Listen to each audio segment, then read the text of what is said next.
Yeah, they had us the first half, I'm not going to lie. Oh, could be Wayne! I think I got my swagger back.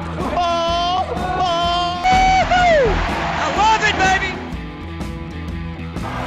Them orange britches. Something about them orange britches. Tennessee wins! By Tennessee, Jawan Jennings. Jennings makes the catch. Ball hit high in the air into right field. Going back is Sayre. And Tennessee can say hello win column. A grand slam in the bottom of the ninth. You can't draw it up any better. We just won a basketball game, and we're very happy right now. I made up my mind. I don't expect to ever look back. I'm going to stay at the University of Tennessee.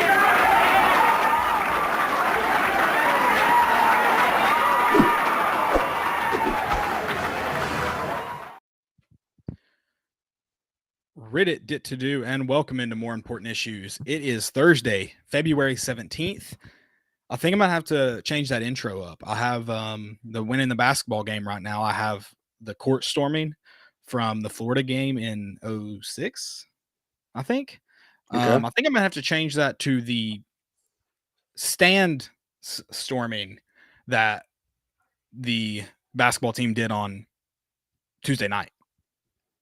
Oh That was yeah, awesome. they went into the stands. That's what That you was fantastic. stand storming. I thought you said sand storming. They're storming the stand. They're storming the stands. It was awesome. That got me fired up. It looked like a fantastic time by everyone. And it looked like everyone involved had a great time, except for the Kentucky player that pushed the camera out of the way, which I just love when athletes get that mad that they push the camera out of their face. You don't have a problem with it being in your face when you're winning. That's weird, but that Tuesday night was so much fun. It's Kentucky game. It's going to be fun until you're getting your butt whooped, but it's almost always fun. And it got so much more fun when Carlton Banks thought he could take on the entire Tennessee basketball roster. Dude, Ziegler was going to lie him up. I love that people are like, he could take the whole team. I'm like, the smallest guy on our roster had no problem moving him out of the way. No, 100%. Also, can I be the okay? Well, first off, we got an exciting show. We're talking about this Kentucky win.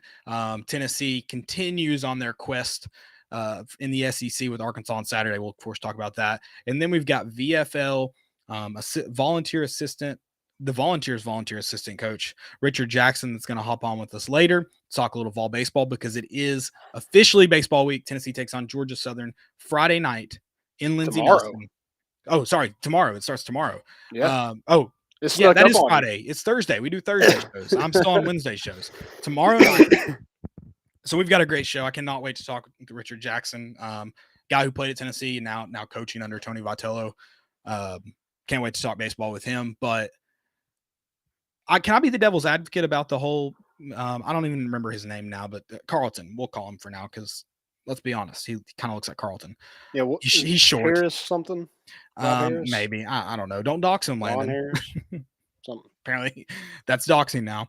But I think he legitimately stood up initially to either try to get a player hyped up because he looks like he goes at the Kentucky player. And yes, but you're still an idiot for doing it. You have to know there's an opposing player right in front of you. You can't do that right now. He just continued to stand over forward. Like he was in the way. Yeah. I get what you were trying to do, but you have to know the situation and then you have to move when you messed up. Move. If he moves, there's not a skirmish at all. Can I also talk about how so both teams got assessed technical fouls. Mm-hmm. That coach should be ejected there because Tennessee's technical foul technically hurts worse because it assessed one of our players a foul, but it didn't assess a Kentucky player a foul. It doesn't. So nobody shoots foul shots. It's so in that situation, Kentucky, the team that got the coach teed up benefits more. Well, that's like, I think Rick Barnes was talking about. Isn't punished as more. I mean, he should have assistant coaches go after a player every time because if they're just going to offset it, that player gets a personal foul. That could be a huge foul in that game. I mean, absolutely. Huge turning point. Absolutely. And it was a turning point. I mean, do you think Cal's spoken to him since? I don't know, man. I mean, I'm interested to see if anything is done about it. Dude, no. I mean, I don't think there will be, but I mean, like that can't happen. You can't have a coach put hands on an athlete. I don't care. Like Ziegler pushed him out of the way. He did. I mean, but there was a reason to. It's like, why is this guy standing here? I'm trying to help my teammate up, like all Tennessee players do. If one of their teammates goes down, they're all rushing to get them up. Why is that guy standing there? Well, and I'll even say Zakiya shouldn't have pushed him. I love the fire. I'm not criticizing him in that sense. And I know what he was doing. But when you look at the grand scheme of things, like Zakiya's got to be smarter there too, because you are going to get a technical anytime you do that. Yeah. And I love that but you're the adult, the assistant coach. I know this kid's over 18, but you are the adult in this situation. Like you should be the one that is completely under control and cool headed. And after you got pushed, you bucked up. Like, no. Yeah. And it wasn't like a shove, like fight me. It was like move. My favorite thing when I was coaching high school soccer, we were in a skirmish on the field that the coaches ended up having to come out. The opposing coach got into it with one of our players. And I have to turn around and yell at him. And this guy's much older than me. He's a head coach at another school. And he's like, go get your player. And I'm like, you're an adult. You walk away. Good God, you idiot. I'm like, of course I'll get on to him, but you're an adult. Yeah. So that's my sentiment. Be the adult there. Yeah. It was just, it's embarrassing for him. It really is. And I just love that. Embarrassing for Kentucky. I just love that Kentucky cried about it the whole game. Like it somehow. I mean, Coach Cal, like he was on the officials the entire time. I'm like, dude, you is. know there's a game going on? He always is. Always. It's so annoying. And that's why I hate him.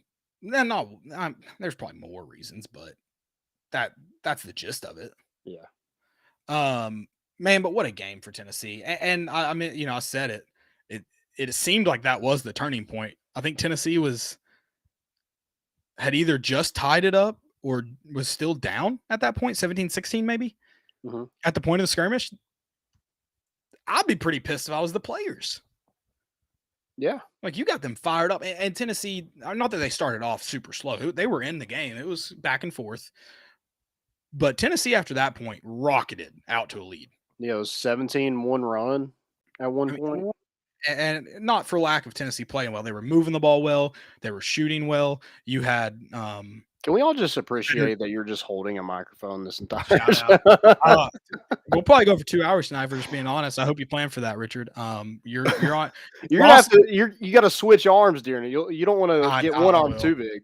I'm gonna have to use my hand as a microphone stand. You got to do what you got to do when you're on the road, folks. But Kiv gave us we'd have to kick him off the show.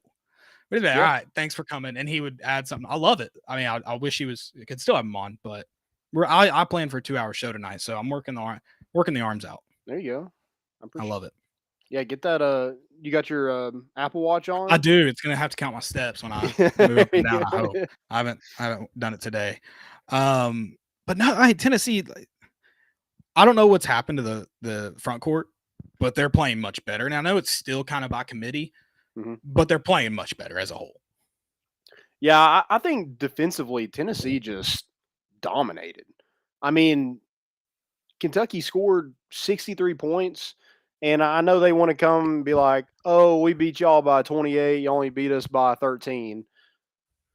They scored 107 a couple weeks ago in Rupp Arena and 63 in Thompson Bowling Arena. And that 60, they shouldn't have broke 60, but Tennessee it was over, and they kept calling ticky-tack and ones and stupid crap like that. I mean, it was over, but I mean, 30, would they shoot 34%? Oscar Shibwe was held in check. He had 13 and 15, both below his average, but was 5 of 15 from the field. I mean, they tried to get him going, and I think Jonas Adu is somebody that's, I don't know what happened. I guess the Olivier injury just really kind of pushed him up the depth chart that he had to play. But, man, he's making the most of it. And last night against Kentucky, I'm like, man, this kid is going to be fun to watch in a few years. No, I agree. And that entire mentioning the front court, they just gave they gave them fits. They gave specifically Oscar Tshiebwe. John Fulgerson was faster than him on offense. They were really bringing the pressure defensively, especially anytime he was going to the basket. Tennessee was really able to cover him. So, I mean, just a great job all around, too. And you talk about Kentucky talking the smack about 28 versus 13. If you know basketball at all, like, I don't think Tennessee is just an outright better team than Kentucky. I know that Kentucky's still a very, very good basketball team. And on any given night, it's going to be tough for Tennessee to beat them. But the other night proved Tennessee can beat them. Tennessee is a good basketball team. For Kentucky just to be like, Tennessee's trash and mean it, it shows that they act like basketball's their sport. They don't know basketball, or they know basketball, they don't know football. Turns out they just don't know either sport. They're just dumb. Yeah. Austin, I'm sorry, man. Scratch them. I hate to say it was your fault, but it looks like it was your fault. Yeah, I heard Rick Barnes was. We know he watches on the bus on the way to Vanderbilt, so I heard he played that clip when he heard the call in. So thanks, thank you, Austin. How big of a hoe is Rick Barnes right now? This is a Austin Carlton game. Yeah, congratulations. But man, you talked about John Fulgerson. My God, that is what we've been wanting. Well, and again, I'll be devil's advocate. I think we still need more from him defensively, but when he can beat guys like that offensively, you're going to have 14-point nights pretty often. But when you have a true rim protector like a do, you just need him to be there. You don't need him that much on defense. I don't like that you're disrespecting Zakai Zealer. Like, he doesn't block shots all the time. That's true. He does. Somehow, some way. Did you see that video of the guy that was 5'6", I think, that jumped to 11'8"? Yeah. And I swear on the video, he got to 12 feet and he missed they were just swing. He was like trying to hit something above a basketball goal. And I swear he missed to the right of it, not short of it. Really? I swear. It was insane. I'll have to find the video and send it to you. That'll be on what's trending, because everyone needs to know about this guy. Fulky, I mean, you talked about him offensively just going by Tshiebwe. I mean, Tshiebwe did not have a chance when Fulky got it at the top of the key with an open. Oh, no. Not a chance. He had 14 points. He had 1 block, 8 rebounds, 6 for 6 from the free throw line, 4 for 6 from the field. I mean, you can't ask a better night from, especially the way your guards are playing. If Fulgerson's just able to give that kind of a consistency, Tennessee's got it. They got a good basketball team. No, maybe a month ago, we probably wasn't saying that, but they figured something out. And these guards, I think this is the best. I'm biased. I understand. I mean, look at my room behind me. But these 3 guards that Tennessee has, I mean, I don't know if there's a better trio in college basketball. Definitely not in the SEC. It's funny that I'm begging for those 3 to be on the court at the same time, because size wise, you're going to be outmanned, but they play good enough defense. It doesn't matter. Right. It doesn't. And I will say, one of Tennessee's best players was in foul trouble. Josiah can be one of probably the best player on the court at times, and he only played 19 minutes because he was in foul trouble, and it didn't matter. Right. And you mentioned probably a month ago we weren't about this Tennessee team, how good they could be. I believe this in them. Maybe not as much as they dominate Kentucky, because like I said, I think Kentucky's a very good basketball team. They can pretend all those injuries affected them. Those guys played Tuesday night. It doesn't matter. I know Ty Washington only played like 13 minutes, but it doesn't matter. But Tennessee still they still have a lot left to prove. You're sitting in a great spot in the SEC. You're playing an Arkansas team that I'm particularly shocked by. I counted them out when they lost to Missouri and Vanderbilt, I think, to open the season. I counted them out. I didn't care how close the games were. I counted them out. And then they've rallied. Like, I still think you have a ton to prove. I am not ready to crown this team victorious yet. You get Auburn in here in 2 weeks. Or in a week, sorry. Yeah. I mean, you have a lot of work to do. And it's a tough place to play. I mean, we had Joe's shout out. Shout out TBA. Shout out TBA. Shout out to Joe. He was our eyes and ears on the ground. Joey Boots. That's going to be his new name. I hope he likes that name, because I like it. It's a badass name. That's why he's not here tonight. He was on. He just had to take a break. He found Carlton after the game. Yeah. No, I I'm mean, very. every time Joe's in the crowd, we got to remind him to not go after something because there's always like a skirmish. It's true, and that's a great point. That's a great Yeah. point. We got to keep him in check because he's a wild one. Absolutely. I do. I love that.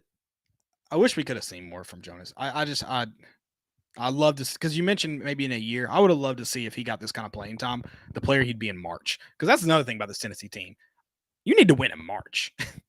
Yeah, but that's what I like about this team right now is like you're seeing guys emerge at the right time, like True. Adu, Ziegler. I mean, Ziegler. He Urosh. mentioned that. Yeah, Urosh. I mean, he mentioned that after that Kentucky loss in Rupp Arena, that was the worst loss of his basketball career. He said so. He took it personal, and he scored in double figures 8 of the last 9 games since that Kentucky game.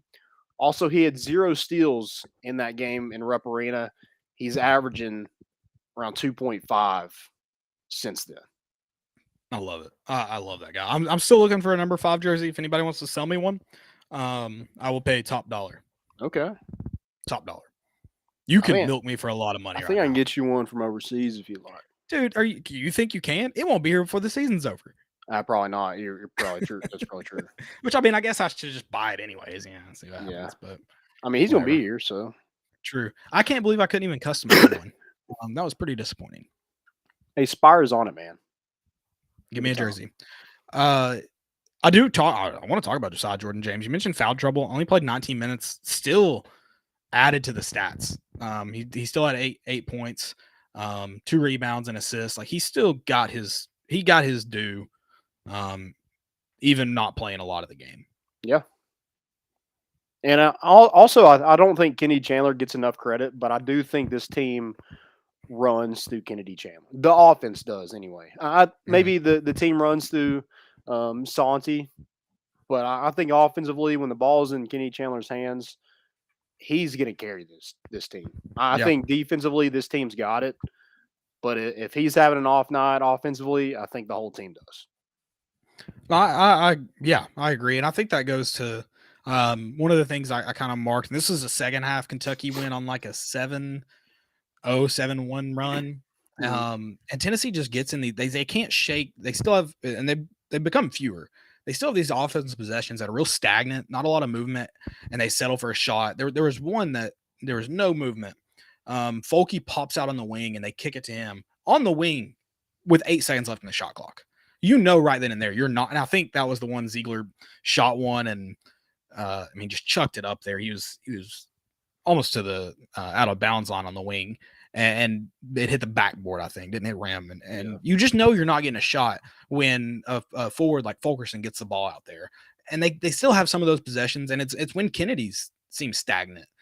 So like you said, it runs through him, and you need him to be that consistent. But I think that's why you got to have Ziegler, Kennedy, or Vescovi, a combination of those two on the floor at all times. I think that's the best way the ball moves. I know it's a lot to ask from them. That's a lot of minutes, but that's when you play your best basketball. Well, I think they take pressure off each other, those 3 guards. Yeah. Because you have the shooter and Santi. I mean, the other 2 can shoot too, but he's constantly looking for his shot. And then you have 2 guys that can handle the basketball better than, most guards in the country. And 49 combined points from the 3 of those guys. And I do want to mention the 2 guys, or actually Tennessee's bench in general. Zakai Ziegler did have a rebound. 16 of Tennessee's 32 rebounds came from the bench last night or Tuesday night. I think that shows how good that front court's being by committee right now. It's just effort. A lot of it. Oh, yeah. A dude, 3 offensive rebounds. I mean, he's an offensive rebound machine. Right. I love it. Yeah, 3 blocks. Dude, those 3 on, I think there was at least 2 on Sheboy. I was like, man. There was a play. I think there were 2 blocks, and it led to a shot clock violation. I think that's where 2 of them came from. I think it was Ziegler and Adu in one play. Maybe they didn't count one as a block. Yeah. They might have counted as a steal. Okay. I guess not a steal because we didn't get possession. I don't know. They might not have counted the Ziegler. Yeah, they might not have counted the Ziegler one as a block because it came probably before the ball was technically shot and behind him. But yeah, no, I mean the defense That's another thing. This Tennessee's defense is going to carry them too. The offense is going to be, from what it seems, good, but it's their defense that's going to carry them. Yep. It's good to have them march. And I think the spurts from Kenny Chandler, where he is the best player on the court. I mean, there was one point where I think he had 8 straight points in the game.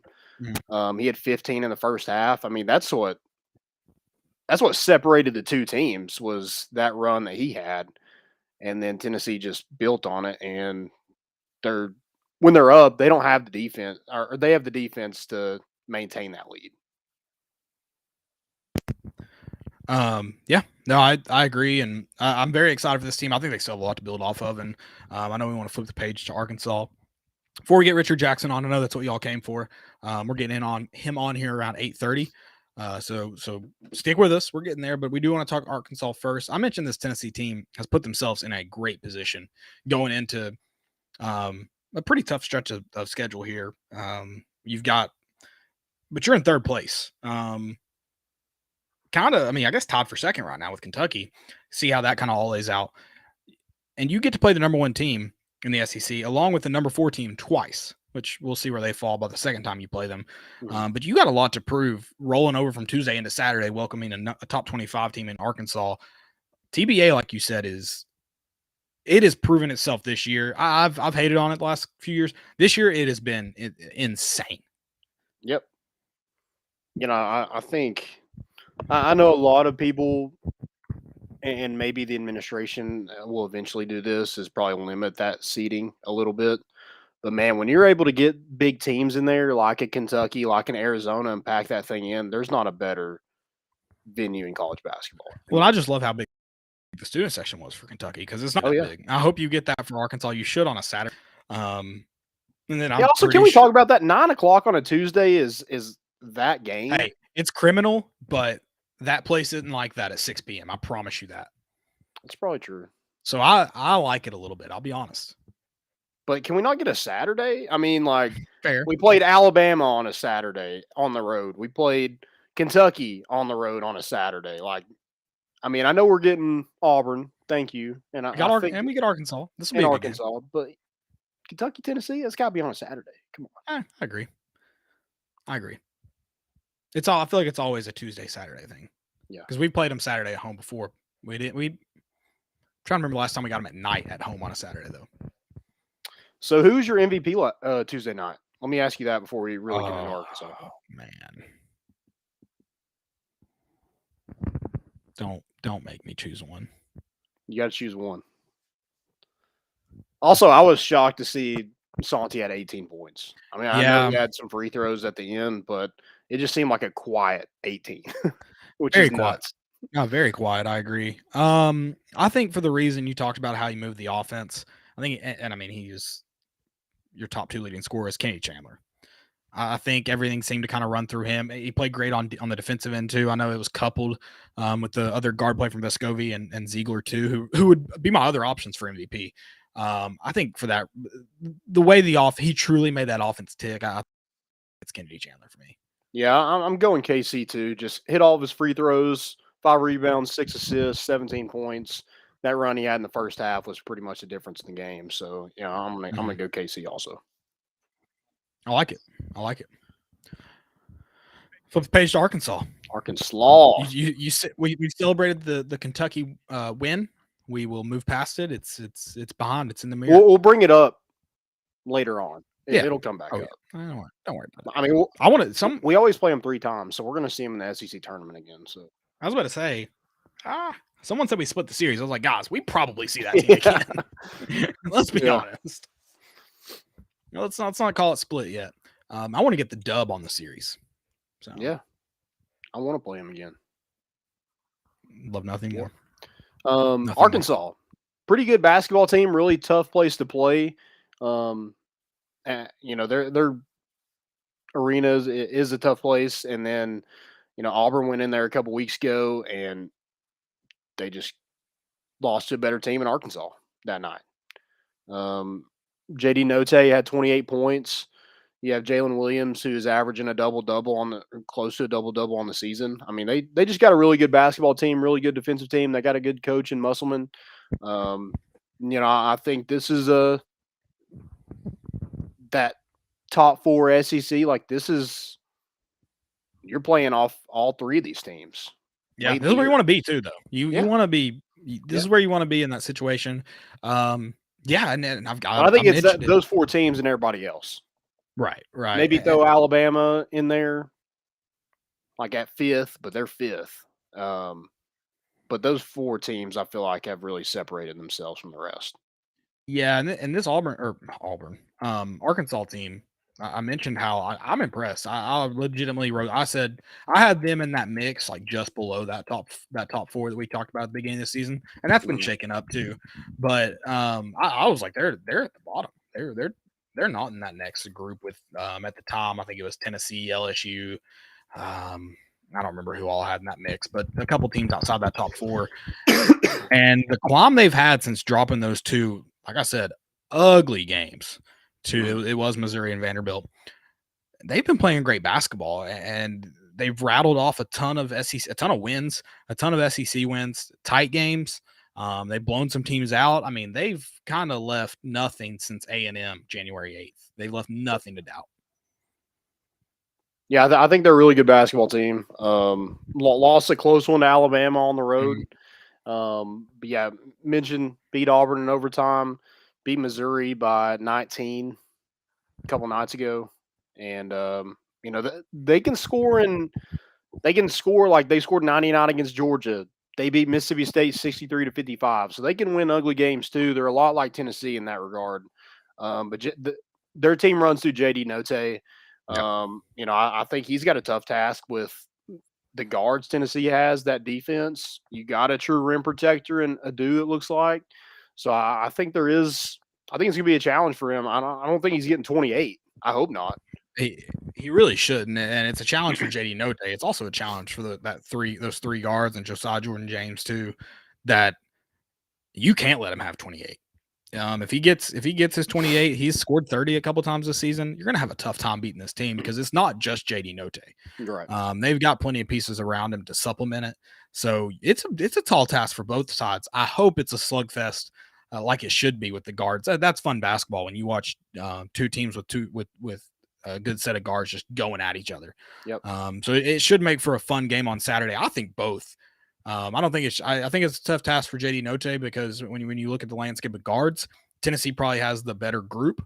But I would say JT Notae is going to be one of the best guards on the court on Saturday. So it's kind of an interesting matchup that presents a tall task for both teams. Yeah, he reminds me a lot of Scottie Pippen Jr. in the fact that he's trying to get to the rim, get to the free throw line. And Tennessee, they just went at Scottie Pippen Jr. Yeah, but he still got his piece. He got his piece. Yeah, they called some ticky-tack bullcrap fouls and got him to the line, but they made it difficult on him and caused him in a lot of turnovers because if you're going to over-dribble, that's what these Tennessee guards want you to do. Yeah. Over-dribble. We're going to take our chances. We got a true rim protector behind us now. We can take our chances and try to turn you over and get some easy baskets on the other end. Right. Yeah, no, I think that this is I think Tennessee, it's a game they obviously have a good chance in. And I think that's all you can ask of a good basketball team late in SEC play and then getting into tournament play is just be a game that you can and should win. And I think too, it's not just a task for the front court. It's also the back court's got plenty, or the front court has plenty to handle. Is it Jason? It's not Jason Williams. Big forward. That averages Jalen Williams. That averages almost double. Gotcha. Yeah, he averages almost 10 rebounds a game. So it's a tough task for them too. They won't be left out of the equation. And I think it's going to be by committee again. But if you can get a good game from a veteran like John Fulkerson, that obviously gives your guys confidence. Absolutely. Yeah, he's a leader on this team. You see a guy that's been here for so long have a good game, it's got to give those younger guys some confidence. Absolutely. I'm ready. I'm excited. I think this is going to be a good game. It is. I don't think it's it's not a must win for Tennessee. But it definitely it feels like a March game. Like it feels like it could go either way. Yeah, and you say it's not a must win, and I kind of agree with that, but I do think you have to split the series with Arkansas. So when you're talking about just kind of getting out in front of things, this game puts you in a really good position. Yeah, it's not a must win because I think you can split the series with Arkansas and you'll still be number 4. You should be. It's assuming you win your other games. But this gets you out in front of things, and I think you have to at least split the series. So Yeah, I think that's let's just go ahead and win this. Exactly. That would be great to do. That is a 4 p.m. tip-off in Thompson Bowling Arena. So if you are wrapping up the baseball game, should be over by 4 p.m. Just mosey on over to TBA and get in there for Arkansas. But we are going to flip to Tennessee baseball. Before we do, or as we do that, we are going to bring on the volunteer assistant coach, Richard Jackson. Richard, thank you so much for joining us, man. Hope you're doing good tonight. Yeah, for sure, man. What's up, guys? Y'all doing all right? Doing well, man. Making it. I'm hunkered down from the storm, so. Yeah, no. Hey, we ended practice, and then right as I was getting in the car to go home, started downpouring on us. Oh, so, isn't that good that you guys have turf? You don't have to worry about this weekend being rained out. Hey, I got to ask before we get started, who came up with the name? More important issues. It's kind of an inside joke, which isn't good for a show that we're posting for everyone. But yeah, it started off as just doing sports, but all of our followers are Tennessee fans. So we're like, hey, let's just do Tennessee. So, and it's funner for us to talk about than talk about Pittsburgh Steelers or something like that. So. I gotcha. The actual name came from, we were all in a group chat. This is I guess we started this 6 years ago, talking about, we were talking about sports and like guys do in a group chat. And one of our friends, I guess, decided to be pretentious that day. And he was like, he's like, guys, there's way more important issues we could be talking about, like politics. And like he named off the most simple politics and the economy. So we made fun of him for that. And that's how we got our name. Yeah. Well, I was thinking, because it gets you thinking, man. It's like, and my more important issue is In-N-Out in Knoxville. That's my bit. I know Whataburger was. You're from Atlanta, right? Yeah, from Atlanta originally. So we don't have In-N-Out there, but whenever we go West Coast, that's always the hot spot to go. Okay. So you're In-N-Out over Pals. Yeah, and I've had Pals once. I was actually on the way to go see. I went to go see Tidwell and Gilbert over there. I think that was at Tusculum. Okay. So I stopped by Pals on the way because I always hear Folky talk about it, and I never had it. Because I guess the only place they have is Johnson City, right? Yeah, they get the closest one's in Jefferson City, like 45 minutes away. But that's the closest. Okay, so it's a little closer. It's a little drive, but so we ranked fries a couple weeks ago, and I felt In-N-Out fries are good. I felt bad about putting them on my top 4. Would you put them on your top 4 of fast food fries? What's your number? I don't know, top 4. Where's Chick-fil-A for you guys? Oh, number 1. Out of curiosity. Number 1. Yeah, see that's my go-to, I think. See, I'm not a big Chick-fil-A guy. I'm a cheap ass, so like Chick-fil-A is just not my forte. Yeah. And Caleb rags on me all the time for it, but yeah, I'm just not a. They got a point system, man. You can get a couple meals free. How often I eat there? You know, maybe next time I'll have a top 5 for you guys. There we go. Perfect. We'll get that going. Well, we do appreciate you hopping on. It's it's twofold. You being the assistant coach currently at Tennessee, but also as a VFL, and I know that's got to be a pretty cool experience for you. I do want to find out how you got to Tennessee as a player, but how did that? I know you came back as a student assistant. How did that conversation kind of happen when you decided to coach instead of play anymore? Yeah, so it was weird. So I ended up playing here 5 years, and then I got a second med red for a 6th year, which I ended up not doing for a handful of different reasons. But got with Coach V, and he said, hey, we want you around. I still had a year left to finish my master. So that was, my last year playing was 2019. So this was going into the 2020 season. And, he was like, hey, we'd like to have you around, and stuck around, finished my master's. And then the COVID year happened. So didn't really know what was next, and got with him again. And he was like, hey, don't know what role it'll be. Don't think you'll, end up having to get back into classes and stuff like that. But we want you to come back. And so I did that. And ended up having to go back into classes that spring. So I went from having a 4.0 in grad school to being on academic probation, which I don't know if I should be telling you guys that, but my thought process was, hey, I already got 2 degrees, and these classes for whatever it was, 3-4 months, not necessarily what I want to be doing, but yeah. So then did that this past year in 2021, and met with Coach V at Taco Bell in Georgia, right when we got back from Omaha, and he offered me this job, which was a blessing for me, and I loved my time here. This is actually going on year 8 for me up in Knoxville, so it's been fun, man, and it's cool to see how the program's grown and kind of where it started to where it is now. Yeah, absolutely. And you mentioned you've been here since 2015, and there's still like guys on the team like Redmond and Luke that, it feels like they've been here for 10 years also. Well, it's sorry to cut you off. It's funny you say that, because I saw Red was just named like the preseason stopper of the year for the 3rd time, and everyone's like, "Oh my gosh, 3 times in 4 years!" But yeah, he used to give me a bunch of crap for being the old guy and stuff like that. And now he's the old guy. But yeah, hey, that first pitch he throws, hopefully this weekend, I'm getting that ball. So he'll be the oldest guy to ever pitch in college baseball. Oh, that's cool.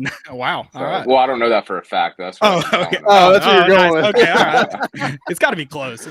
Yeah, he's going on like Folky. Yeah, seriously. About the same. Seriously. But what's that like? You still have players that you played with.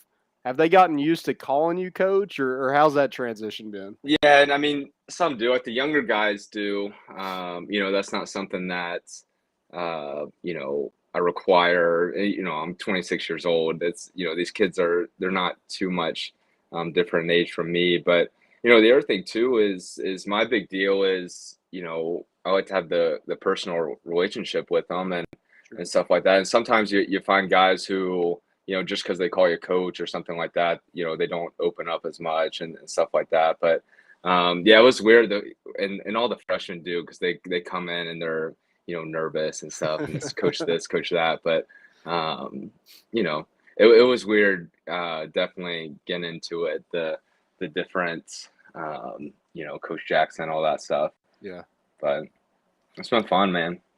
I want to backtrack. I mentioned I want to find out how you got to Tennessee. What was that recruit? Was Tennessee on your radar before you got recruited, or was it you getting those conversations and coming up from Atlanta?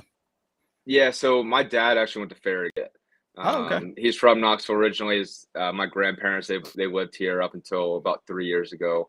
And so, I grew up, I guess not necessarily like a diehard Tennessee fan, but, always kind of root for the Vols and stuff like that. But, we would do Thanksgiving up here. So it was always, a place that, I looked at during that process.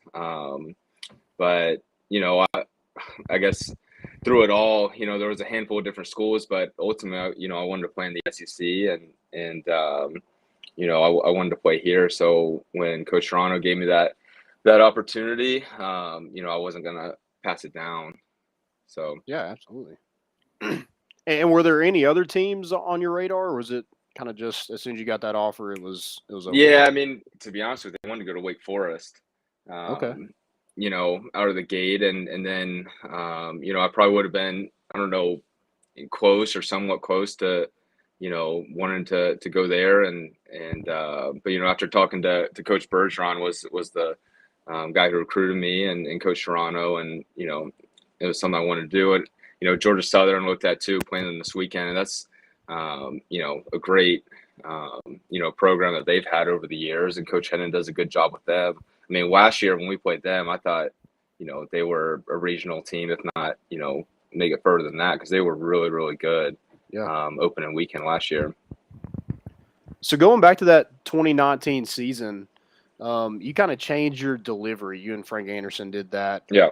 What was that plan like? Like I guess why and what did that how was that process like going into that season? Yeah, so I guess backtracking a little bit more on that. So I had some shoulder surgeries, my sophomore year, and then coming out of that, the over the top delivery, my breaking ball, which was the main reason why, I was at Tennessee to begin with, flattened out. So I had to, make it into a slider and stuff like that. And it wasn't working. Fastball was flat. And, Frank had mentioned early in the 2018 season, he was like, hey, I think you can kind of manipulate your arm slot a little bit, and why don't you try, maybe half the time, going from a high 3/4 and the other half going from, kind of like a parallel sidearm action, and try that for a little bit, and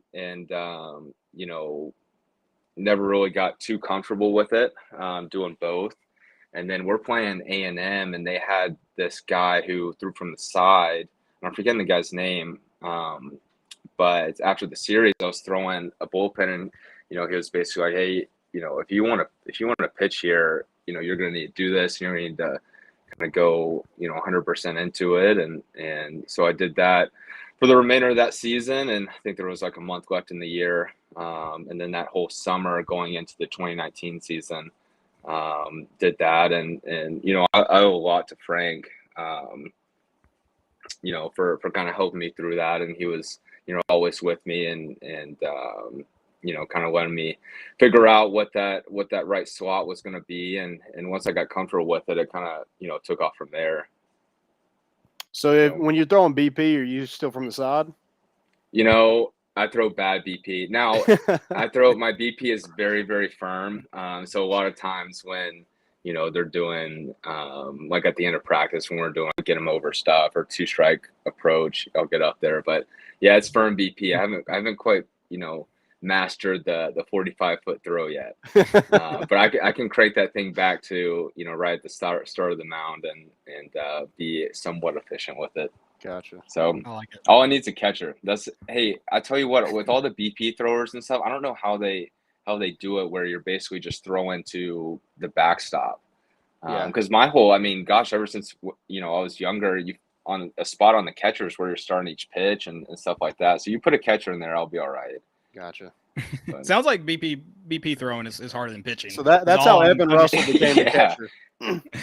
Yeah, exactly. I like it. Before we kind of talk about this weekend and the season, of course, we want a very exciting baseball time.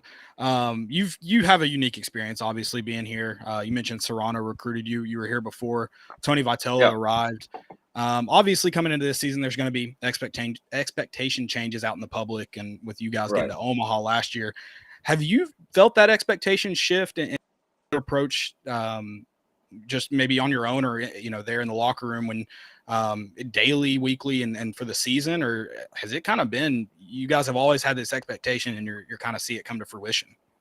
Yeah, I think it'd be fair to say you always have the expectation, but it takes a different level of work and time devoted to doing it every day to reach that expectation. So I don't know if it's different expectation, like we want to make the SEC tournament first, and then advance from there, and so that's always been kind of the goal. But I think the difference that a big reason why that last year's team, that 2019 team, made regionals was kind of the work and the blue collar mentality that they had, to kind of go out there and take it. So I think this team right now has a bunch of those same characteristics, and but I think it would be unfair to say we never expected to, even when we didn't make regionals and stuff like that, to not be there in the end. But I think a lot of that goes back to Coach Vitello and the work ethic that he puts in and rubs off on the players, and so there hasn't been a whole lot change. I know a lot of times that, especially in that 2019 year, it's kind of, hey, let's make a name for ourselves. Let's do that. They're not expecting us to come in and win the series right here, so let's do that. And that was kind of the highlight of last year's team, was they never lost that, even later in the season, after winning a whole bunch of SEC series. So my one question for you, and this is Yeah. the question I won't answer the most, is how are you going to top Ross Kivett's last game in a Tennessee uniform? Gosh, I don't know if I can do something to make a meme out of myself. I was texting with him a little earlier. I think he needs to go, make a hot dog stand or something pregame. But yeah, the whole, you get thrown out, you have to sit out. Kind of sucks that it carries over to the next season. But Yeah. I think he said he's going to go to Topgolf or something. And just watch it. But if you do get tossed, we're gonna have to take credit since we talked about it because we had spoken with Kivett a few weeks earlier. I'll leave it to you guys to make a meme out of it. Yeah, I'll do that. I think it's still our cover photo. I think Kiv reaching over the railing. I think it's still. I don't think it is No, it's anymore. awesome. I think we had to change it for football season, but yeah, it was for a long time. Hey, well, because we're in the bullpen when that happens, and we're so far away, we had no idea what was going on. And then we saw them throw out somebody. The guy comes running in from third base, and then we see a clipboard flying, and it's Kiv's clipboard. So I was like, "Well, it's probably Ross right there then." Yeah. So I love that. I love the attitude you talk about. This team kind of carries that same mentality that the attitude Tennessee baseball has. It makes it more fun. I know Landon informed me an SEC coach maybe said it sounded like he said baseball shouldn't be fun, but how's a bat flip not fun? Knows exactly where's a bat flip gonna hurt anybody? You don't get great moments. The Drew Gilbert walk-off is sure it's great, but if you don't get the great bat flip and the hat throw at the end, it's not as much fun. So appreciate you know what? If it making makes you mad, fun. get him out. Yeah, that's exactly. That's my and I was a pitcher. Hey, if that happened to me, I'd probably have some a few choice words, but if I was going to make a big fuss about it, then I probably should have made a better pitch, or something like that. But, exactly. I love it. So where were you? Were you in the bullpen when Drew Gilbert hit that bomb? Yeah. Hey, and that thing. So there's always two security guards down there with us, like right outside, and they went taking off to go find the ball. So then I see them the next day, and I was like, hey, did you guys end up finding it? They're like, no, we searched, everywhere. Where I think it went was, and I don't know how familiar you guys are with kind of the right field parking lot area, but I think it went in that greenery back there, right down there by that railroad track. That was one of the cooler moments that I've ever seen. Landon looking down there Friday night now. Yeah, I believe at work early. Go try to find it. I think it went in the river. I don't think that ball, if it ever came down, it took it a while to come down. Well, Jordan the other day, we had our pizza series this past weekend. He hit one that easily could have gone into the river. In all honesty, the one he hit, I think it was Sunday. It's either Saturday or Sunday. It was probably the farthest ball I've ever seen hit here. That's in 7 full years. Are you kind of pumping yourself up as strength and conditioning, like making sure that? No, I was telling Chad, which you guys know Chad, don't you? Yeah. I was telling him because he was handing out shirts, and this was yesterday. He was like, "Hey, you want larges or XLs?" And I was like, "You know what, dude? I haven't decided if I'm going to gain 10 or lose 10 this year." But it's trending towards the gain 10 pretty quickly. There you go. Yeah, thinking about In-N-Out and fast food fries, maybe not helping your seriously. Yeah. I love it. We're all Vol Nation's all very excited for Friday night Friday night. I keep confusing my weekend dates here. Georgia Southern. How ready is this team to get? I know it kind of sucks, especially this late in the preseason going against each other. How nice is it going to be to see someone else standing across? Yeah, it'll from be you? nice. I think it's and I was telling someone this. This is the third year that I've been quote unquote coaching. But when you're playing, it's like, hey, we don't want the last week of practice, ready to play, all that stuff. And then you're coaching. It's like, hey, these practice days are super important.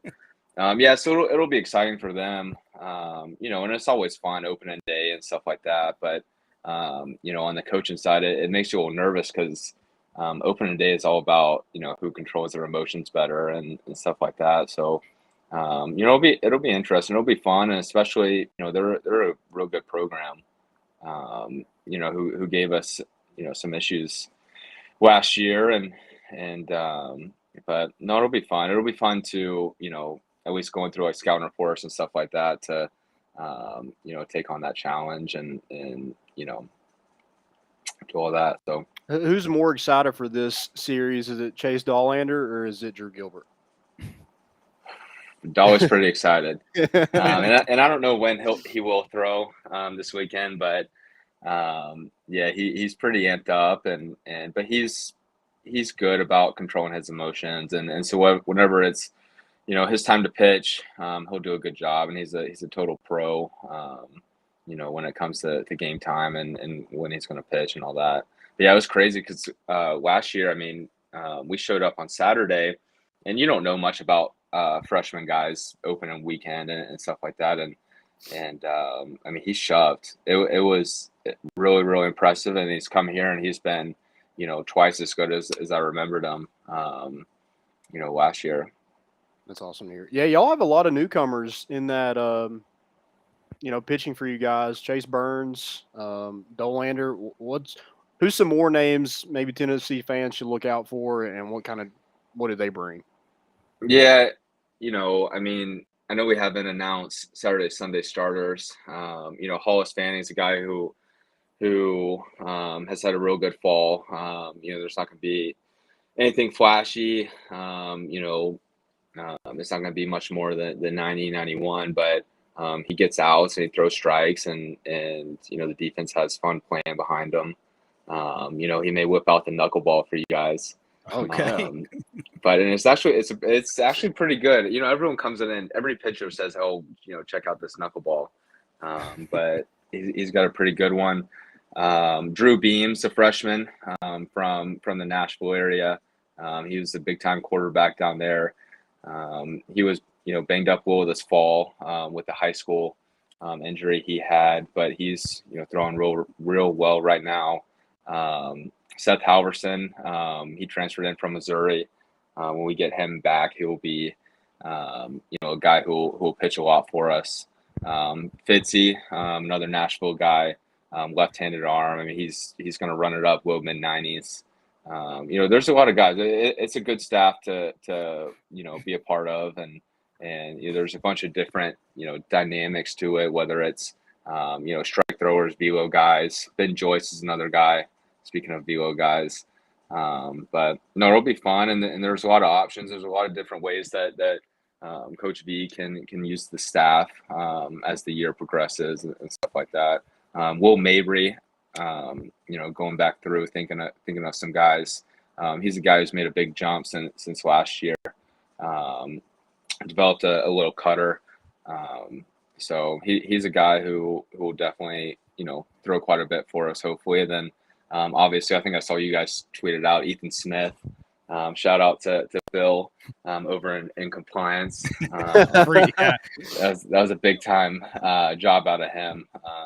But yeah, he's a guy. I mean, brings a lot of experience, to the bullpen, and so it'll be a fun year. It's going to be fun to kind of see how Coach V uses the staff in different situations and stuff like that. And you talking about newcomers, and you mentioned it. You hadn't announced Saturday, Sunday, but Friday, you talk about you are kind of filling out freshmen. It's their first time. Chase Burns on the mound. I before the show, me and Landon were talking about it, and I just kind of was like, is he that good? Landon's like, yeah, he's that good. And starting on Friday night, it's got to mean something. And has he brought the mentality that it's just like, yeah, he's that guy, beyond just obviously the skill he possesses? Because he is, and that's what I mean. Tomorrow, everyone's going to be looking at the radar gun and the slider and oohing and on about it. But he's a guy. It's cool to see guys who trusted themselves and stuff like that, or I guess I should say bet on themselves. But I mean, he is as advertised, stuff wise, and from a mental standpoint. It's hard to believe he's a freshman because he's so mature and has a real good idea of what he's doing mechanically and what his pitches are going to do and all of that stuff. So it'll be fun. You guys will be talking about the radar gun and all that the stuff. I'm sure come Monday, but as you guys get to know him and see him more, he pitches like he's, a junior. Yeah. So it's fun to see. It's really cool to, have a kid who trusts, I guess, all of us to get the best out of him.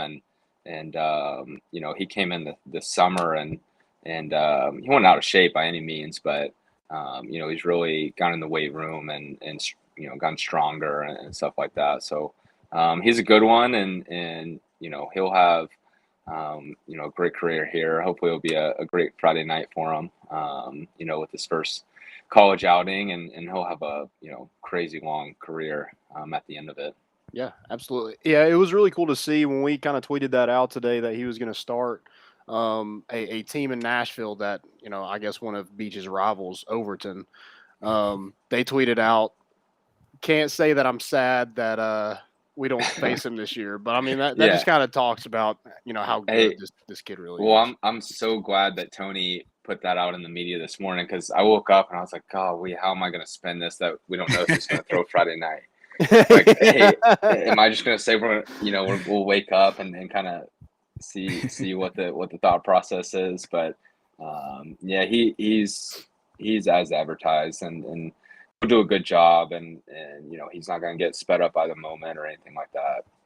So, what's it like for you as a coach to see these guys like Sean Hunley, Chad Dallas, Garrett Crochet, who you kind of had a hand in coaching a little bit, make it to that next level and see the success that they've had? Yeah, well, Sean, I'll talk about Sean first. I got a funny story about Crochet. But yeah, so Hunley, I mean, golly, the guy will probably go down as the best pitcher, in Tennessee baseball history, to be honest with you. At least in my opinion, he is. And of course, there's guys who have gotten, drafted higher than him and, done this and that in the big leagues and stuff like that. But, what he did last year, for us and for the staff, was incredible. And to be honest, I hope we do see it again, but, it'll be tough. It would take a special, guy to be able to do that. I mean, he got 2 saves in one day. I forget which weekend that was. Maybe it was against Kentucky, LSU, maybe. No, I was about to say, I think it was that first LSU series. Yeah.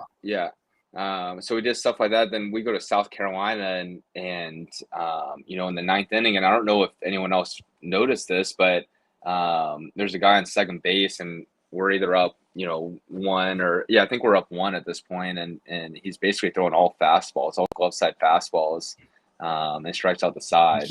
So stuff like that. I mean, there will always be a special place here for Sean Hunley. He was actually back here today. I played a little catch with him.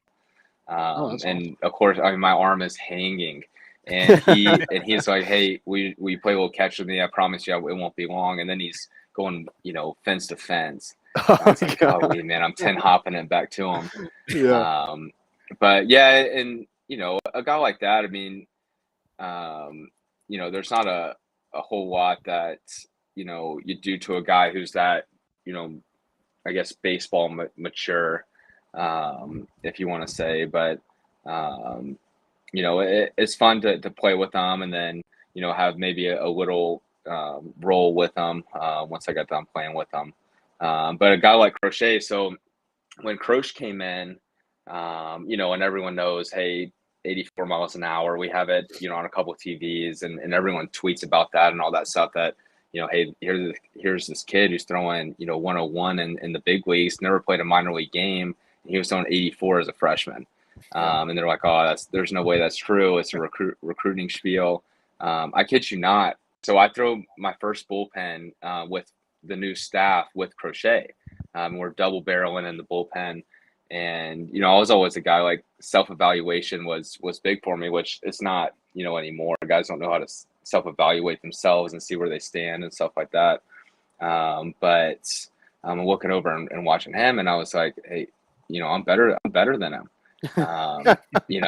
And you guys now know how wrong I was. But yeah, it was great. I mean, it was cool. It was really cool that year to see, where he started in that fall. And then not a lot of people talk about that Friday night that he threw in Cincinnati. I guess that was the fourth weekend, but I think he went like 8 2/3 or something like that. And it was just complete dominance. And then we go to Ole Miss, and as a freshman starting, in his home state, in a rowdy crowd, I mean, he was electric. And then obviously seeing him grow from there was really cool. And the thing I love most about Croce is you text him and he texts you right back. Yeah. So it's never like hey, I'm in the big leagues, I'm flying around with, these big leaguers making, a bunch of money and stuff like that. And a big league, he's always, texting him back and stuff like that. We've had a lot of bullpen talk. You mentioned doing the bullpen, and it came to my head. How do you feel about Arm Barn? Because I hate the motive behind it, but I got to be honest, Arm Barn is an objectively great name. Yeah. Now, is that what they're sticking with?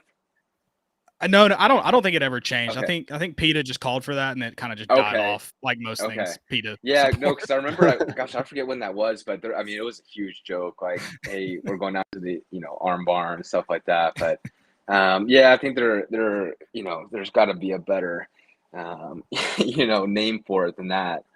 We got the State Farm sign they just put up a couple days ago in front of ours. So now we're the State Farm bullpen, the State Farm Burrow bullpen. We need a cool. Yeah, we need a better name than that. We need something better. Yeah. Maybe the Legends of Lindsey Nelson will help that out. Yeah. Hey, we need something with athlete in the name. Okay. All right. Pitchers we'll come up with too, something. Right? Yeah, exactly. I just need a cart too to bring the reliever out as well. I'll drive it if y'all need a driver. But we just need a cart that something cool, maybe a baseball. I don't know. You drove a Zamboni. You could drive I'd be in for that. That's right. What you say? I've the ice rink that used to be downtown, or it's downtown in the winter. Yeah, in Market Square. Yeah. So I used to work there, like in school and stuff, and beyond school some winters. But I used to drive the Zamboni sometimes. Oh no! Clean the ice. Hey, I've always wondered what a Zamboni's like to drive. Well, that one's so small. It's actually a golf cart with like a scraper on the back. So I still don't know. Gotcha. Yeah. I would like to know too. That would be fun. See if I can work that out. But yeah, I need a good bullpen name, of course. Yeah, there's got to be something better. We'll come up with something. What about walkout song? What was yours? And what's some really good ones?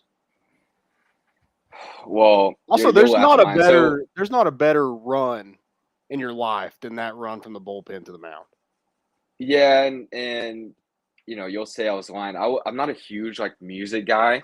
Okay. And that's why like sometimes in practice they'll be like, hey, did you hear that cuss word? We got to change the song. And I'm like, I wasn't really listening. So mine was actually A Ladies, which is not necessarily my style or anything like that.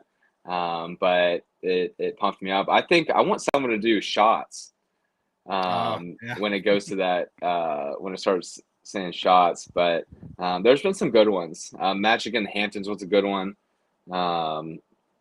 But there's some good ones. I haven't heard the guys this year. I haven't heard what they've been thinking, but I'm sure it'll be a little dubstep, a little it'll be good. I'm excited. Well, what's kind of the vibe like? I guess my last question to you is what's kind of the vibe like? I know coming from Omaha last season, there's a lot of expectations. So what's kind of the vibe like around the locker room and everything like that? Yeah, and I think one of the best things with having Coach Vitale is never really allows you to get too high, too low. And I think it's good to have some sort of expectations about a team, and really you won't ever know how good or bad you'll be, and not bad, but how good you'll be until about halfway through the year, maybe after that first month, once you start rolling into SEC play and stuff like that. And then it's all about finding your groove after that, kind of like that team last year did. I forget which series they kind of found their groove and took off from there. But I think the guys are just excited to play in front of some fans, and I got to do that twice in Chattanooga, which is crazy. I mean, they packed that place out. And then cool again in too. Memphis. The one in Memphis was crazy because the bullpen had the bleachers down the right field line had direct access to the bullpen. So we had a bunch of people just hanging out right in the middle, and this one kid was standing right behind the catcher with Joyce throwing. It's like, hey, this guy throws 100, and it there's a good chance it would kill you. But I think more excited than anything else, and I'm excited too to get things rolling, and it'll be a fun year. I heard Redmond Walsh talk to the media the other day, and he did say that Ben Joyce's changeup is faster than Walsh's fastball. Yeah. Hey, when you throw a changeup at 92, 93, it's going to be faster than most people's years. Which is crazy. And you know what? His slider is probably creeping up there on red too. Oh my God. How tall is Joyce too? He's huge. Yeah, he's like probably 6'3", 6'4". But I mean, the guy, he looks like Zeus. Seriously. Oh God. And he is jacked because this started, I guess, right when he had TJ last year. He got in the weight room. He was lifting 4 times a week, and yeah, I mean, he is jacked. I don't want to see a 100-mile-per-hour fastball come that close to me. No, it's releasing. Hey, we were waiting on a catcher the other day, so he wanted to throw a flat ground. He throws his flat grounds about 95, 97, which is just ludicrous. But yeah, he'll be a good one. He'll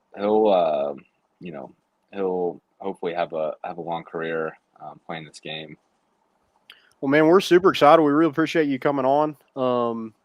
Hopefully we see some more fireworks, more personality this weekend, some bat flips. We got a new show going on Mondays to talk just Tennessee baseball. So trying to help grow the sport a little bit. So, and hopefully it helps you get paid in the future as well. So I don't want to look past the season right now, but you got some camps, I'm sure, scheduled out. So what do those kind of look like? I'll let you plug that a little bit. Yeah, so we'll actually go quite a few dates in the summer. I think we're on track to do 11 prospect camps, 3 youth camps, and then something cool that we've done this summer, which started with Ross, right before the COVID year, was Perfect Game, which is a big travel ball organization, and they do a good job. They run the national championships for summer baseball and stuff like that.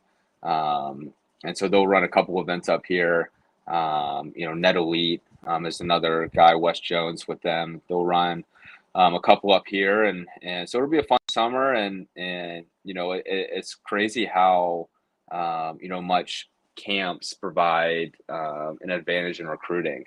Because on camp days you can tour people, and age doesn't necessarily matter, and stuff like that, and you can interact with recruits in person rather than on the phone and stuff like that. So we'll have a pretty packed summer, and hopefully we'll have a lot of people there too. Have you gotten an NIL deal yet? I have not. I don't. Are coaches allowed to get NIL deals? I'll say they should. I don't. Yeah. Yeah. Does Drew Gilbert still have the shirt for pay the third assistant? He does. Perfect. If he didn't wear Schmeedy, I'm assuming I'd have to put it on, or something like that. But I like it. But yeah, it's crazy. Hey, speaking of NIL, it's crazy how and I thought it would be kind of football and football only, but it's crazy how that's kind of transpired to all the different sports and stuff like that. So it's been good, especially for an 11-7 sport. You get a guy, like Chase Burns, and I have no idea what Chase has made NIL wise, but a guy who turns, down significant money and kind of helps him, cover some of that tuition and stuff like that. Yeah, it was really cool. I was at a dinner the other night, and Evan Russell and Drew Gilbert made an appearance, and they're wearing hats, and Kivett texted me, and he's like, they need me back. He's like, they're running wild at a dinner wearing hats. Hey, Russell's the NIL king right there. Oh, yeah. And he's good. I mean, he's such a good personality that, people love doing stuff with him and stuff like that. Yeah, those bombs against Jack Leiter, I'm sure didn't hurt. Oh yeah. I love it. My before I let you go, I do have to put. You mentioned knuckleball. Landon told me he's been working on his knuckleball when he throws out the first pitch. So I need to slide his name in there. If you can, work that out for us. Hey, I'll talk to Chad. There you go. That's your Landon. South Doyle buddy, right? Yeah, exactly. I actually used to from the mound. I used to do when Chad would come. I was a little younger than Chad, so he would come in from Memphis and need a long toss, and I was in high school and I would long toss with him. I was scared to death because it was just like this this South Doyle legend, Chad Zerker. Yeah. I was scared to death I was going to overthrow it or underthrow him. Because he doesn't ever talk about his accomplishments or stuff like that. But you look him up. I mean, the guy was probably one of the best baseball players in Memphis history. Oh yeah, already. Yeah, like I mean that is crazy. And I mean if I was good enough to be a Hall of Famer, probably wear that jacket. I don't even know if he got a jacket, but but I would be make Drew Gilbert make a shirt out of it. Yeah. Hey, that's actually a good idea right there. Maybe you guys could make an NIL deal for Chad. There you go. Yeah. T-shirts. Yeah. He's an athlete too. If he doesn't talk about, he's an athlete. He can. Yeah. We tried to get him to play basketball. We do some pickup. Well, we used to before COVID. We couldn't get him out, but which is a blessing. He would have just destroyed everyone. But I could see him hooping a little bit. Hey, so since you guys, I mean, South Doyle originally, do you guys ever go to Sono? Oh yeah, Sono Taco. I was there last night, baby. Atlanta goes. Were you really? Yeah. Hey, well, that's always our good luck Thursday night, deal right there. They cater a lot for us, and that was actually what we had tonight. So I got some Sono Taco in my fridge right now, waiting to be heated up. There you go. Yeah, the Southwest nachos is one of my favorite meals of all time. See, here's my issue with that is, do you not get chips and queso? No, I go straight into nachos. Straight I'm like, nacho? I don't need a menu. Go ahead and put it in with my drink order, and let's send it out. See, I'm always nervous that because I always do the chips and queso because it's the best queso I've ever had. But I don't want to get too tired of the chips halfway through the nacho. Yeah, they're a little stingy on the chips, but the nachos they help you out. Yeah. Well, cool, man. Yeah, we'll have to Sono it up. Yeah, we will for sure. Let's do it for sure. Well, good luck this season. I'm sure we'll do it again soon. Had a ton of fun chatting it up with you.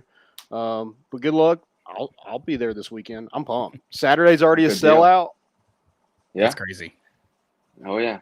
So it'll be fun, man. I appreciate you guys having me. Yeah, no problem. Thank you, man. You're welcome on anytime. And when you guys make it to Omaha, we did put in a permanent spot for you. So that's on your schedule. But we'll we'll get it in and out of Knoxville, and I'll come on every night. I'll start working on that. I'll see what I can do.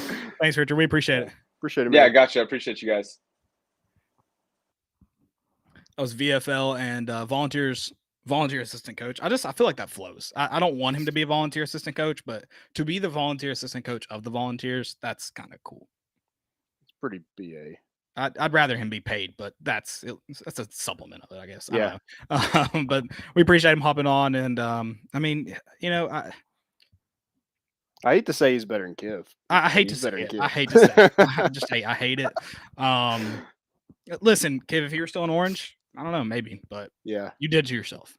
Yeah. I'm kidding. We're obviously super happy for a friend of the show, Ross Kivett, but shout out Richard Jackson for stepping right in, and appreciate it. We love it. Love it. Love ball baseball. I am this year. I'm gonna try to get Landon throwing out a pitch one game. Preferably Dude, weekend. That would be so much fun. I'm gonna destroy it. I'm gonna be so you have to bad. You have to do it from the mound. I need shoulder surgery anyway, so like it's gonna go straight into the ground is what's gonna happen. Was it 50 Cent who didn't even make it to the plate? God, I don't even think he made it. There's been some bad ones. Yeah, there have. I might do like a little cartwheel or something like Simone Biles and just chuck that thing in there. Yeah, you take everything away from the pitch. I like that. I think you have to throw a knuckleball. I think you have to figure it out. I could start working on that. I wouldn't even know where to start. I throw because I feel like like you can't throw a knuckleball from right here. Like I feel like you got to push it to make it So I don't know how people throw it. That's Yeah, insane. figure it out. I like it. Tennessee does take on Georgia Southern though Friday night. Landon mentioned sold out crowd. It's going to be a ton of fun. I'm excited for this fall baseball season. Excited that Tony Vitello is leading the way, and just it's an easy team to cheer for, man. We've talked about it, and there's been a lot of great Tennessee personalities come through. Yeah, absolutely. Whoa, excuse me. Through baseball, football, basketball these past couple of years, so that just makes it more fun to cheer for your team when they're fun to cheer for. So yeah, I can't wait. I can't wait to be in my seat. So hopefully to see a ton of you guys out there too, or girls. Everybody's welcome.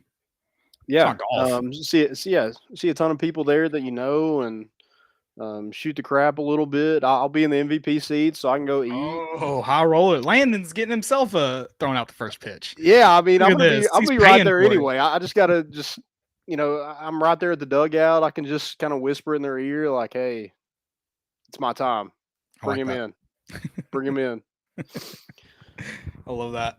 God, yeah, I'm very excited. I do have to bust out the Vol baseball shirt. I bought one of my to Landon. Did I mention that on the show? I spent a lot of money at the Vol shop yesterday.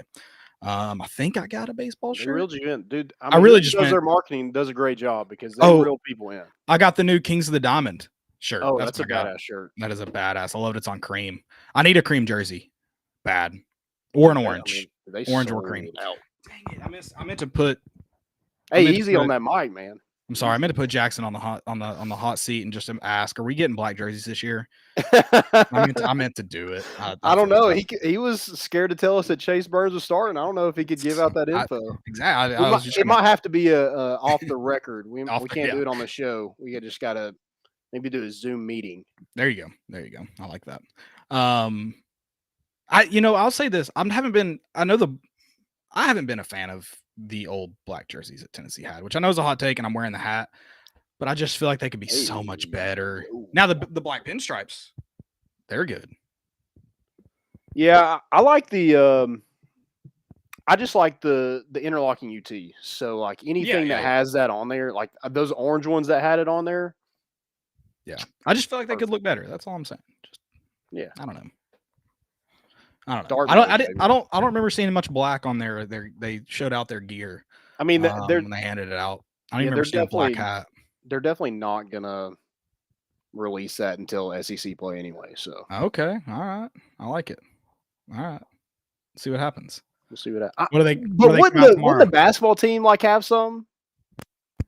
Like I feel like it's not spreading if the basketball team doesn't do it too. I would agree, but I also feel like the basketball team. If the football team can't get them in time, if it took a year to get them, is basketball going to get them in time? That's true. And I mean, if baseball waited to, work on them in August, then yeah, or September, whenever Tennessee wore them first, then they probably aren't going to have them this season anyways. But yeah, I agree. Depends on when they started. We'll see. If any team should have black jerseys, it should be the baseball team. Oh yeah, they'd rock them. Also, I don't know. Black looks weird on a basketball court.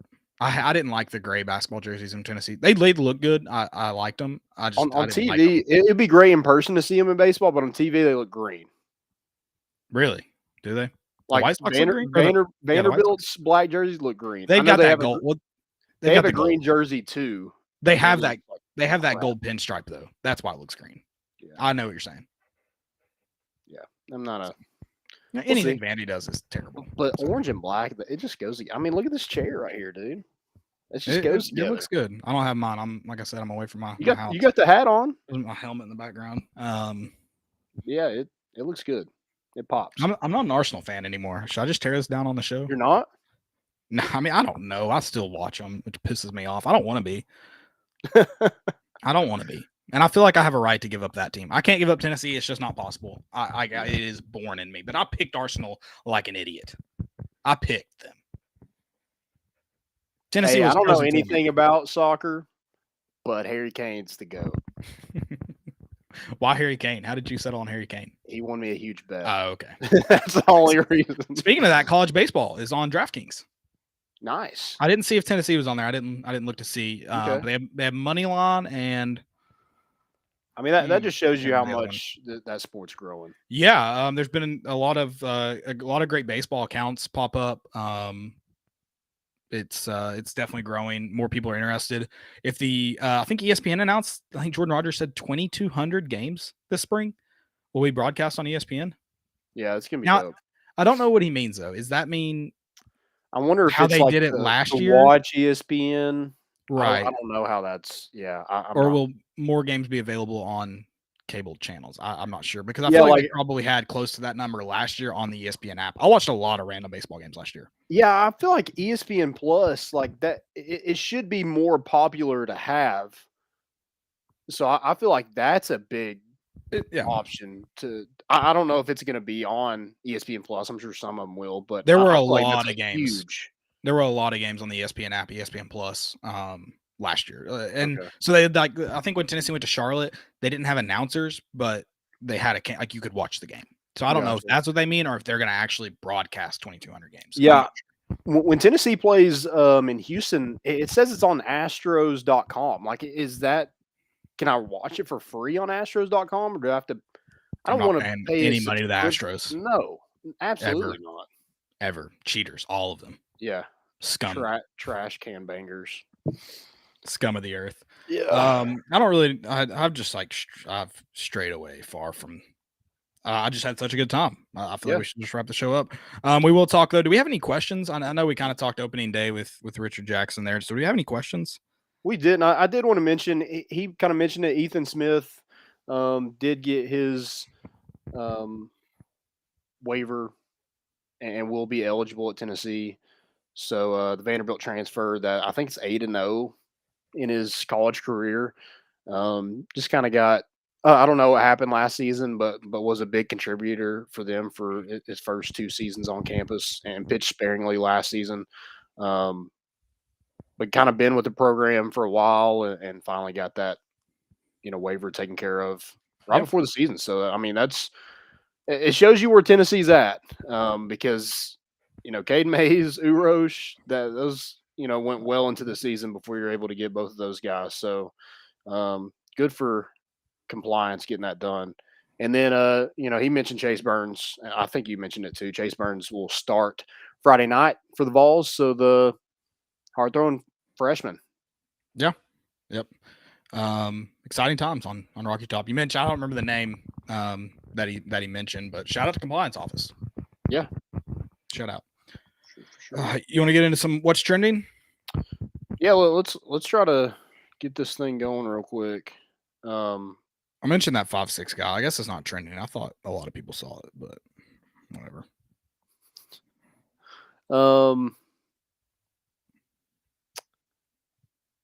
What about Snoop Dogg? Snoop, the halftime show. I also love the people that are upset about the halftime show. It doesn't make sense. I don't just don't watch it. Okay, boomer. Just don't watch it. When I don't like a halftime show, I just don't watch it. Yeah, like Coldplay, I had no interest in Coldplay, so I didn't watch it. Katy Perry, no interest. Didn't watch it. I had interest in this one. I thought it was good. When they played "Forget About Dre," you should. We were all sitting there. We were at the beach, and we're with my girlfriend's dad, and when we're hanging out. As soon as I wasn't singing along, I was watching it, enjoying it. As soon as I jumped up, I was like, "This is." Yeah, dude. I was a big 50 Cent guy when I was little. So when 50 Cent came on there, upside I didn't down, know that was 50 Cent at first. Really?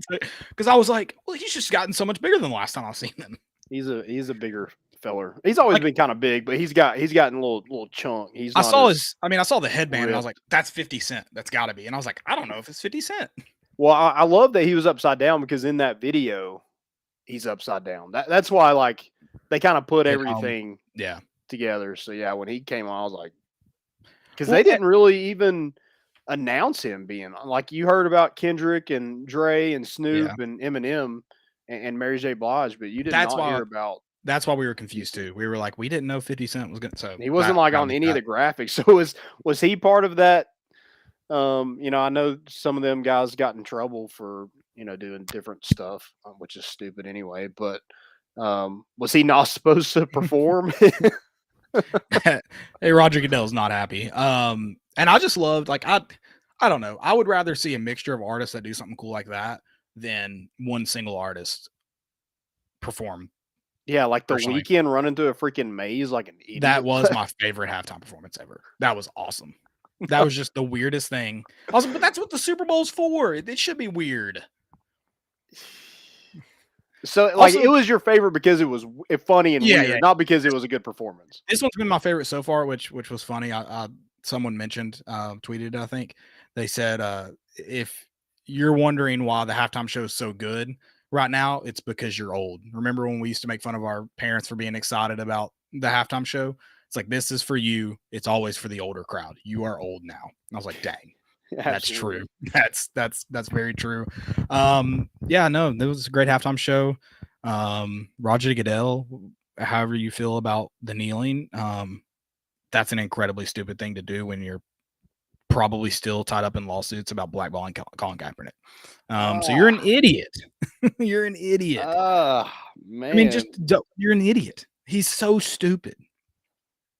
He's somehow like, I know he doesn't top Robert Manfred, but he's got to be close to being one of the worst commissioners. Oh, 100%. 100%. Got to be close.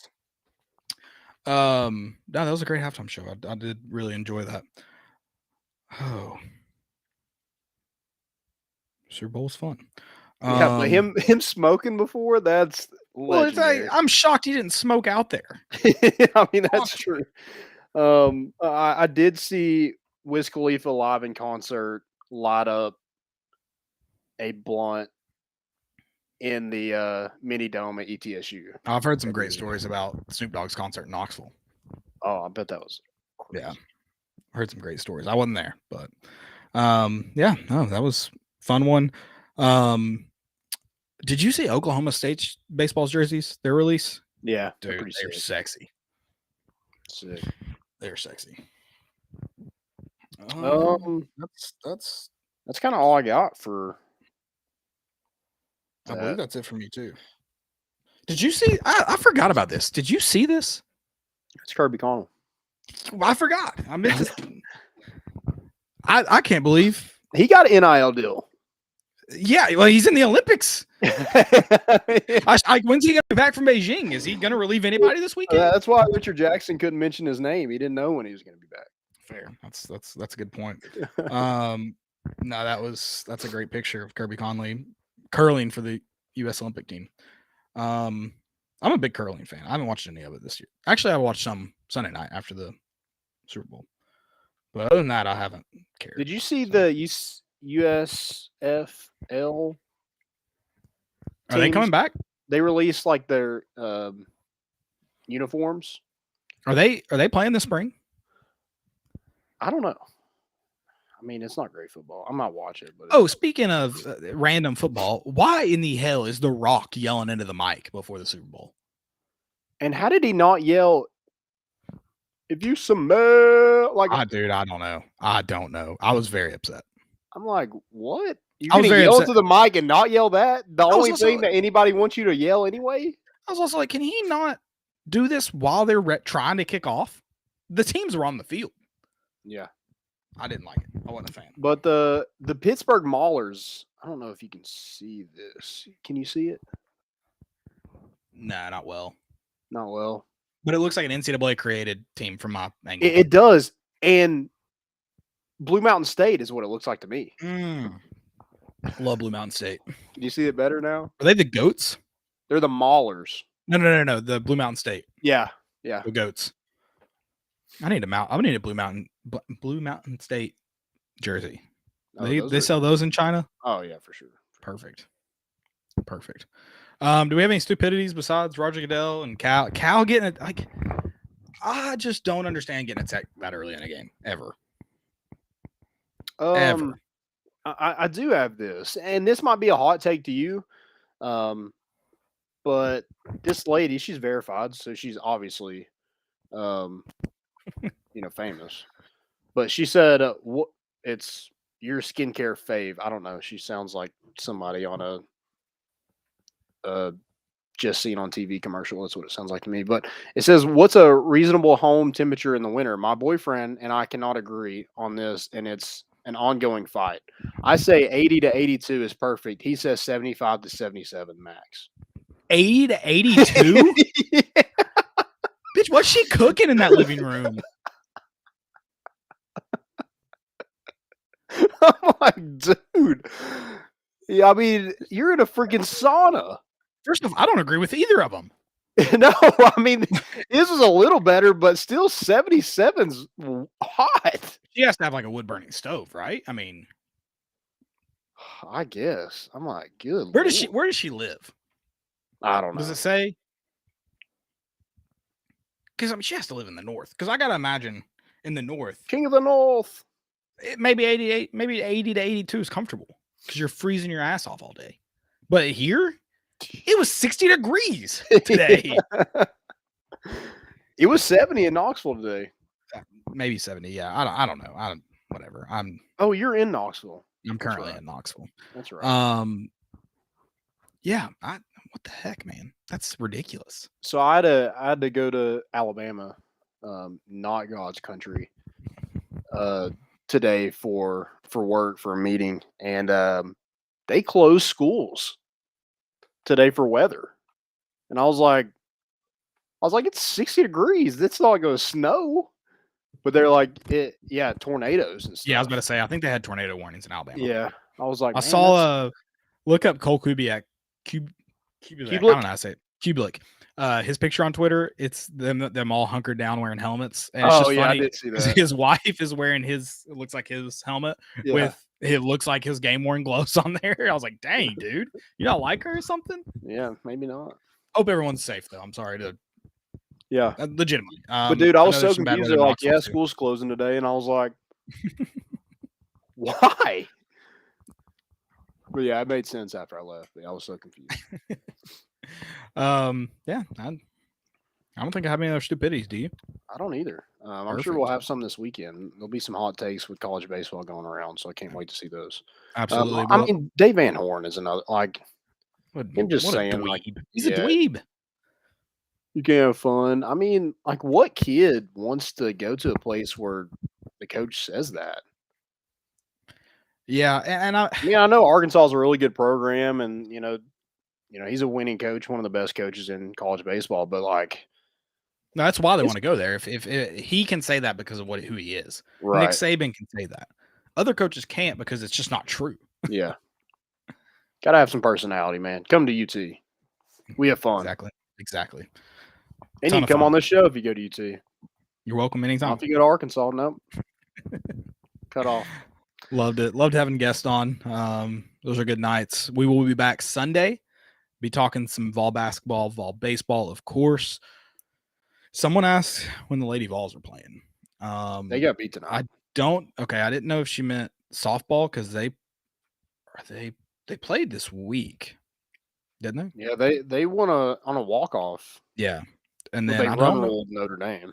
I don't know if they play this weekend. Let me look. They do play tomorrow, 12:30 p.m. against Washington, and then 6 p.m. against Clemson. They play all weekend, pretty much. Saturday against UCF. So gotcha. They've got a full weekend, and then basketball played tonight. So there you go. Cool. Hope you stuck around for that question. Appreciate it. But it's been fun. We'll also be back Monday with the Bat Flip.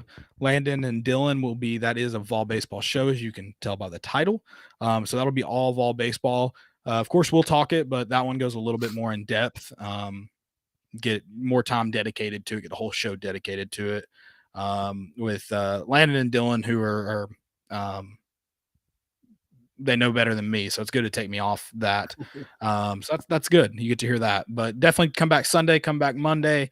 And I'm excited to talk about some more Vol sports. It's an exciting time to be a Vol.